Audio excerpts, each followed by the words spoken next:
The pollution case has now reached the Supreme Court. The Chief Justice of India, N.V. Ramana, came down heavily on the Pollution Control Board over the toxic air quality in the national capital. The CJI, while hearing arguments, went on to even suggest that a 2-day lockdown could be considered as an option if necessary to curb pollution. The CJI said that the AQI levels are set to get worse in the coming days, calling the situation delicate. Now, this was part of an intense face-off over the pollution issue in the Supreme Court. The CJI said he knows firsthand how bad the situation is, adding that he's even wearing masks at home. The CJI pulled up the pollution board after its arguments that stubble burning is the cause for bulk of pollution. The CJI said stubble burning alone cannot be attributed as the primary cause for pollution and that farmers can't be solely blamed. The Pollution Control Board will hold an emergency meeting at 5 p.m. today. Unfortunately, year after year, we only think of emergency measures. There's no long-term solution that central government or respective state governments think about. There was no other option but to really come down heavily on the central government and respective state governments. I think it's very wise of the Supreme Court to really ask to take emergency measures. And unfortunately, there's nothing but a lockdown that will perhaps bring in some sort of a breather to residents of Delhi. Now, Delhi woke up to the season's worst quality air. The 24-hour average of air quality in the national capital maintains an average of 471. Authorities have advised people to limit outdoor activities. Government and private offices are asked to cut vehicle usage by at least 30% as air quality in Delhi NCR inch towards the emergency levels. Across the national capital, air quality dropped to hazardous category. Parts of Delhi reporting AQI of a little over 500 this morning. AQI in Noida even worse, with parts of the region reporting an AQI of about 587. Ghaziabad is close to the 500 mark with an AQI at 417. Gurugram too was at hazardous levels at the 557 mark. The nightmarish situation is likely to see no respite in the next 2 to 3 days, according to the IMD. While the national capital continues to choke with no improvement in air quality, Chief Minister Arvind Kejriwal will hold an emergency meeting to discuss the situation at 5 p.m. today. केंद्र सरकार ने चुप्पी क्यों साध रखा है? क्योंकि अगर सिचुएशन खराब हो रही है तो इसमें ज्वाइंट मीटिंग करके और इमरजेंसी मेजर क्या लिए जा सकते हैं तत्काल पराली का जो पोल्यूशन है उसे रोकने के लिए, उसको तत्काल करने की जरूरत है। लेकिन अभी केंद्र सरकार ने चुप्पी क्यों साध रखा ये हमारे समझ के परे है। हमने दोबारा पत्र भेजा है, हमें उम्मीद है कि शायद जल्दी सरकार इस पर निर्णय लेगी। There's a thick blanket of smog which has enveloped the entire national capital region, and this is making it unbearable and extremely difficult for people who stay in the region to breathe. People are now struggling to breathe clean air. This is something which is unbelievable, but it's happening, and it's been happening over the past few days. I'm standing very close to the Rashtrapati Bhavan, but as you can see, the entire North Block, South Block, where the Finance Ministry, the Ministry of Defence is also right behind those ministries, used to be the Rashtrapati Bhavan. It's still there, but we cannot see it. Now, this is not due to the cold weather. This is due to massive pollution which has engulfed the entire region.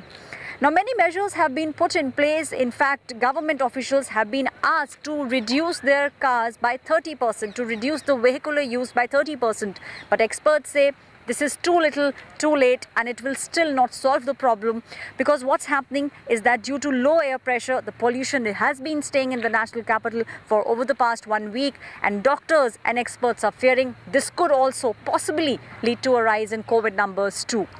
Now, the need of the hour is for the governments to sit together and to find a permanent solution. Otherwise, the story will be the same year after year. This is Aishwarya Paliwal reporting for India Today with camera person Nasir Khan. My colleague Sneha Mordani now explains what you must do in order to stay fit amidst air pollution. Well, there are things which are under our control and there are things which are not under our control. Now, talking about what's really under our control is an initiative that we all can take to take care of ourselves and our family members at this time. What you should be doing, you can exercise indoors. Avoid doing it outdoors, is not going to help you. Eat green vegetables to improve your immunity. Also eat fruits rich in vitamin C. omega fatty acids also. Also jaggery, it's known to be a product which essentially helps in clearing your system out when it comes to pollution. Flax seeds also are considered extremely healthy.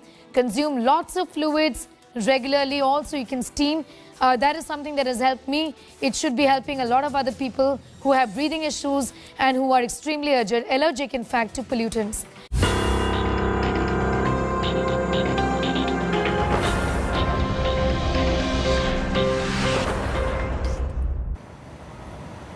Now, the only way to contain vector-borne diseases like dengue is to follow vector containment measures on mosquito breeding grounds. The municipal corporations in Delhi have identified high-risk areas of dengue mosquito breeding in the national capital. Milan Sharma reports.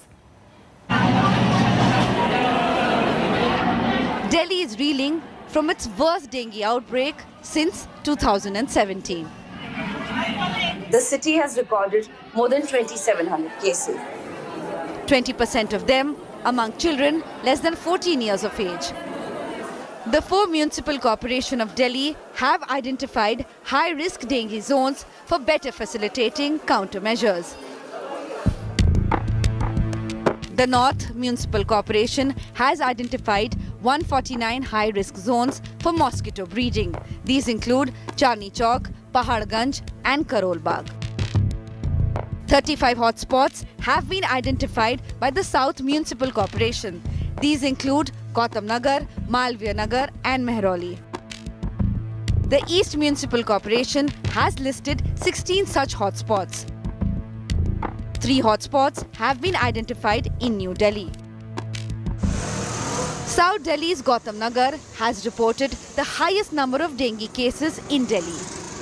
South Delhi Municipal Corporation has identified 35 hotspots where breeding of mosquitoes causing dengue fever is happening in the zone.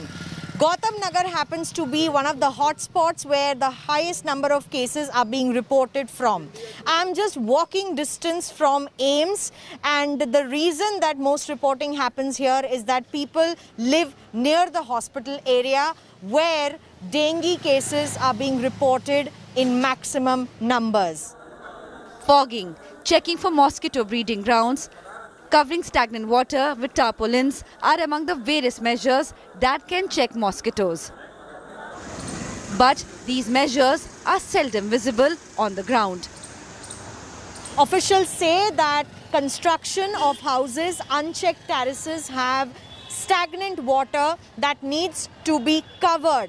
But more needs to be done by the municipal corporations as well to make sure that in areas as congested as these, that dengue does not become a hotspot here and affect Delhiites in the worst way possible.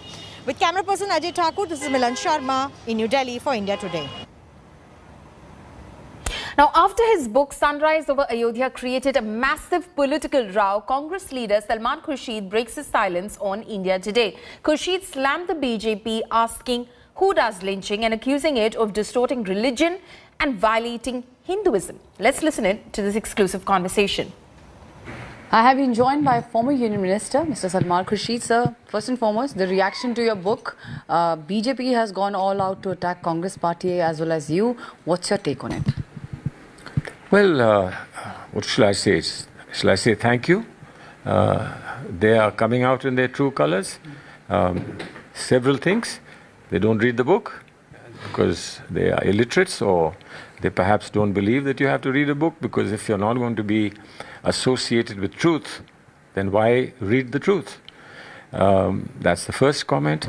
My second comment is, if they had read the book, they would find that the empathy, the sympathy, and the admiration I have expressed in the book for Hinduism is pervasive throughout the book. If they had read it, they would have realized that.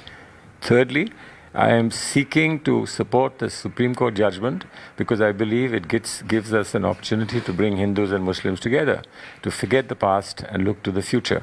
Now, if they don't sympathize with that, if they don't sympathize with the judgment, if they don't agree with the judgment, then it's their problem, frankly. But the main criticism is why Hindutva has been compared with ISI and Boko Haram. Your allies also, Shiv Sena, have gone against the Congress party. How do you see this criticism? Well, very clearly, if somebody told me what Hindutva is, that is different from what I have said, I would be very happy to be enlightened. Very happy to be enlightened. Who does lynching?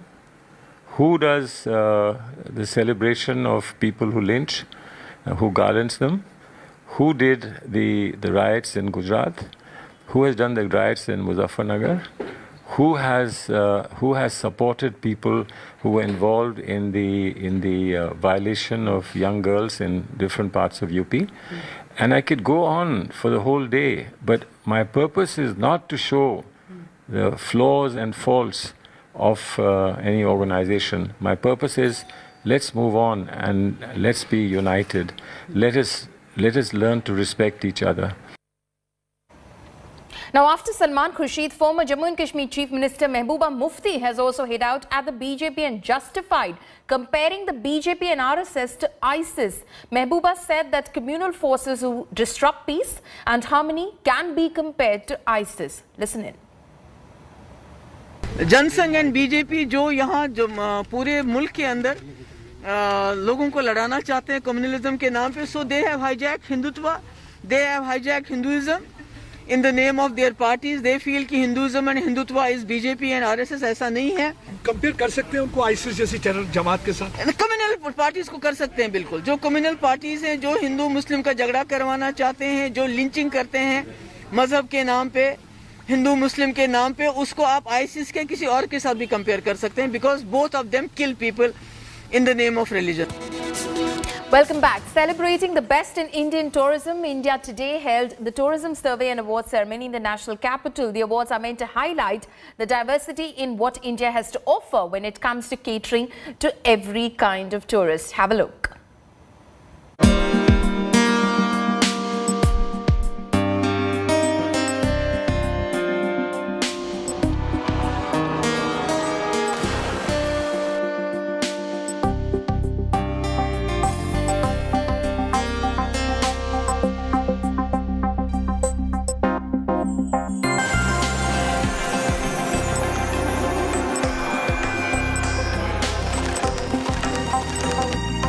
With myriad facets of tradition, culture and vibrant geographies, India is a country like no other, a haven for any traveller.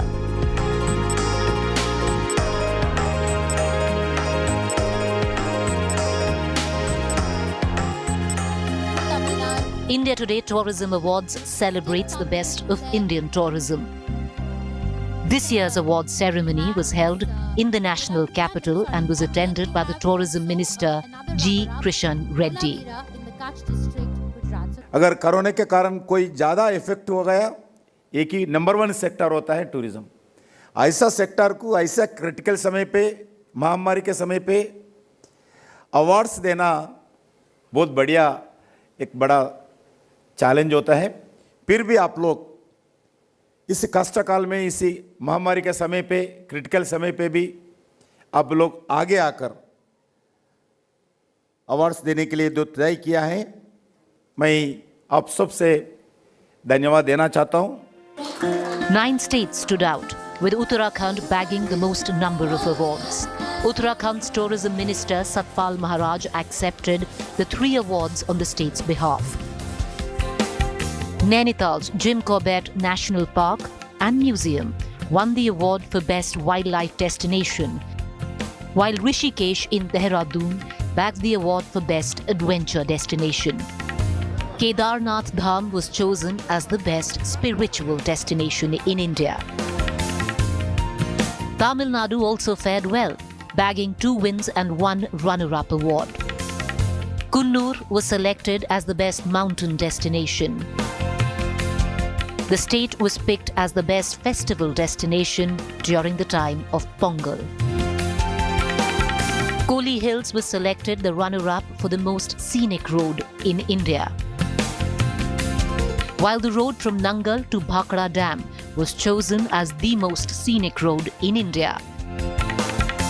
Mahabaleshwar in Maharashtra was runner-up for the Best Mountain Destination Award, whereas the Best Beaches and Coastal Destination Award went to Gujarat's Shivrajpur Beach. The India Today Tourism Awards salute the best of the industry, which is now set for a major leap after being hit by 2 lockdowns forced by the COVID pandemic. Bureau Report, India Today. And that's a wrap on this bulletin. For all the latest news and updates, you can log on to indiatoday.in. You can also download the India Today app. Thank you so much for watching.